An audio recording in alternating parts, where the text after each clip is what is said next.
চট্টগ্রামের মিরসরাইয়ের মঘাদিয়া, খৈয়াছড়া ও মায়ানী ইউনিয়নের গোবনিয়া খালের পাশে হাজার হাজার হেক্টর জমিতে ধান সহ বিভিন্ন ফসল চাষ করে স্থানীয় কৃষক। কিন্তু অবৈধ দখলে ভরাট হয়ে যাচ্ছে এই খালটি। তাতে প্রতি বছরই বন্যার কবলে পড়ে ক্ষতি হয় ফসলের। সম্প্রতি বিএডিসি কর্তৃপক্ষ খাল খনন শুরু করলেও দখলদারদের বাধার মুখে পড়ে।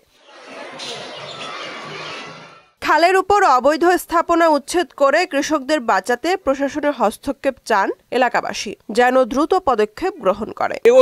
এই খালটা অবৈধ স্থাপনাগুলো উচ্ছেদ করে আমাদের জনদুর্ভোগ কমানোর জন্য আমি জোর দাবি জানাচ্ছি সকলের পক্ষ থেকে।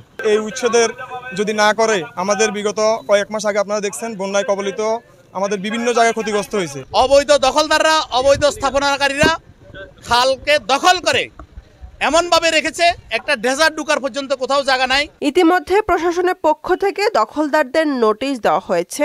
নির্ধারিত সময়ের মধ্যে স্থাপনা না সরালে উচ্ছেদ করে দখলমুক্ত করা হবে। অবৈধ দোকান সরিয়ে নিয়ে যাওয়ার জন্য মালিক পক্ষকে বলা হয়েছে, ওরা যদি নির্ধারিত সময়ের মধ্যে সরিয়ে না নিয়ে যায় আমরা উচ্ছেদ করে খাল সংস্কার করব। বন্যা ও ফসল রক্ষায় দ্রুত গোবনিয়া খাল দখলমুক্ত করবে প্রশাসন, দাবি স্থানীয়দের।